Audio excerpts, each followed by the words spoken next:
T20 world cup ముగిసింది. Trophy Bharat చేతుల్లోకి వచ్చింది. కానీ player of the tournament award అందుకున్న సంజు శాంసన్ ఒక మాట చెప్పాడు. ఈ విజయానికి అసలు కారణం నేను కాదు, సచిన్ సార్ అని. అదేంటి, అసలు సచిన్ టెండూల్కర్ ఎలా సంజు కెరీర్ను మార్చాడు అనుకుంటున్నారా? రండి తెలుసుకుందాం. సంజు శాంసన్ ఎన్నో సంవత్సరాలుగా ప్రతిభ ఉన్నప్పటికీ అవకాశాల కోసం ఎదురుచూసిన ఈ కేరళ బ్యాట్స్మన్ చివరకు ప్రపంచ వేదికపై తన అసలైన ప్రతిభను చూపించాడు. అద్భుతమైన బ్యాటింగ్తో మొత్తం టోర్నమెంట్ను కుదిపేసి చివరకు ఆరాన్కో ప్లేయర్ ఆఫ్ ద టోర్నమెంట్ అవార్డును అందుకున్నాడు. కానీ ఆ అవార్డు అందుకున్న తర్వాత సంజు చెప్పిన ఒక మాట మాత్రం ప్రపంచ క్రికెట్ అభిమానులను భావోద్వేగానికి గురిచేసింది. ఈ విజయానికి వెనుక ఒక మహానుభావుడు ఉన్నాడు అని చెప్పాడు. ఆ శక్తి ఎవరో కాదు, భారత క్రికెట్ దేవుడిగా పిలిచే సచిన్ టెండూల్కర్. సంజు శాంసన్ కెరీర్ అంత సులభంగా సాగలేదు.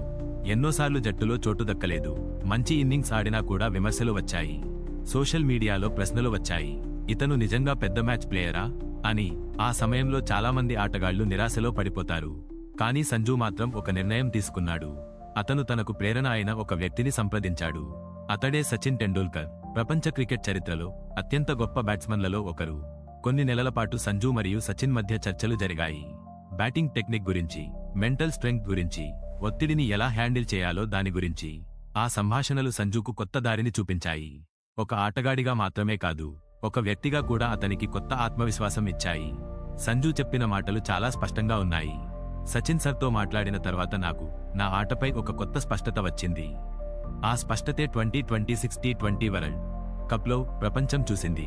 ప్రతి మ్యాచ్లో సంజు బ్యాట్ మాట్లాడింది. కేవలం రన్స్ మాత్రమే కాదు, ఆత్మవిశ్వాసం, టైమింగ్, క్లాస్ అన్నీ కనిపించాయి. టోర్నమెంట్ మొత్తం మీద అతను భారీ పరుగులు సాధించాడు. ప్రతి ఇన్నింగ్స్లో భారత జట్టుకు బలమైన పునాది వేశాడు. అందుకే చివరకు అతను ప్లేయర్ ఆఫ్ ద టోర్నమెంట్గా నిలిచాడు. అయితే అసలు క్లైమాక్స్ వచ్చింది ఫైనల్ మ్యాచ్లో. ఇండియా క్రికెట్ టీం మరియు న్యూజిలాండ్ టీం మధ్య జరిగిన ఆ మహాపోరులో సంజు ఒక అద్భుత ఇన్నింగ్స్ ఆడాడు. ప్రేక్షకులు ఊపిరి బిగబట్టి చూస్తున్న ఆ సమయంలో అతను బౌండరీలు, సిక్సర్ల వర్షం కురిపించాడు.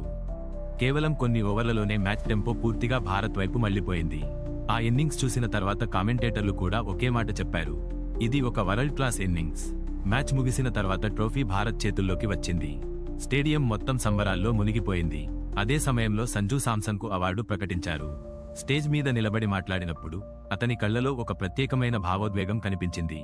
ఎందుకంటే ఆ క్షణం అతనికి కేవలం ఒక అవార్డు కాదు, ఎన్నో సంవత్సరాల కష్టానికి వచ్చిన ప్రతిఫలం. అప్పుడు అతను ఒక మాట చెప్పాడు, కొన్ని నెలలుగా నేను సచిన్ సర్తో మాట్లాడుతున్నాను. ఆయన ఇచ్చిన సలహాలు నాకు చాలా ఉపయోగపడ్డాయి. ఈ విజయంలో ఆయన పాత్ర చాలా ఉంది అని. ఆ మాటలు వినగానే స్టేడియంలో ఉన్న అభిమానులు కూడా చప్పట్లు కొట్టారు. ఎందుకంటే ఒక లెజెండ్ ఇచ్చిన మార్గదర్శనం, ఒక యువ ఆటగాడు చూపించిన పట్టుదల, ఇవి కలిస్తే ఎలా ఒక గొప్ప కథ తయారవుతుందో ప్రపంచం చూసింది. సంజు చివరగా చెప్పిన మరో మాట చాలా మందిని కదిలించింది. కొన్ని సందర్భాల్లో నా కలలు ముగిసిపోయాయని అనిపించింది, కానీ దేవుడికి వేరే ప్లాన్ ఉంది అని. నిజంగానే అదే జరిగింది. ఎన్నో సంవత్సరాల నిరీక్షణ తర్వాత సంజు శాంసన్ ప్రపంచ వేదికపై తన కథను రాసుకున్నాడు. ఈ కథ ఒక ఆటగాడి విజయం మాత్రమే కాదు, ఇది ఒక సందేశం. కష్టాలు వచ్చినప్పుడు వదిలేయకుండా ముందుకు సాగితే ఒకరోజు విజయం తప్పకుండా వస్తుంది. అలాగే సరైన గురువు దొరికితే ఆ ప్రయాణం మరింత గొప్పదవుతుంది. అందుకే ఇప్పుడు ప్రపంచ క్రికెట్ అభిమానులు ఒకే మాట చెబుతున్నారు, సంజు శాంసన్ ఈ వరల్డ్ కప్లో కేవలం రన్స్ మాత్రమే చేయలేదు, ఒక ప్రేరణాత్మక కథను కూడా రాశాడు. మరియు ఆ కథ వెనుక నిలిచిన ఒక పేరు, సచిన్ టెండూల్కర్, భారత క్రికెట్ దేవుడు. నిజమే కదా? ఇలాంటి అనేక ఇంట్రెస్టింగ్ టాపిక్స్ కోసం మా ఛానల్ని వెంటనే లైక్, షేర్ మరియు సబ్స్క్రైబ్ చేయండి.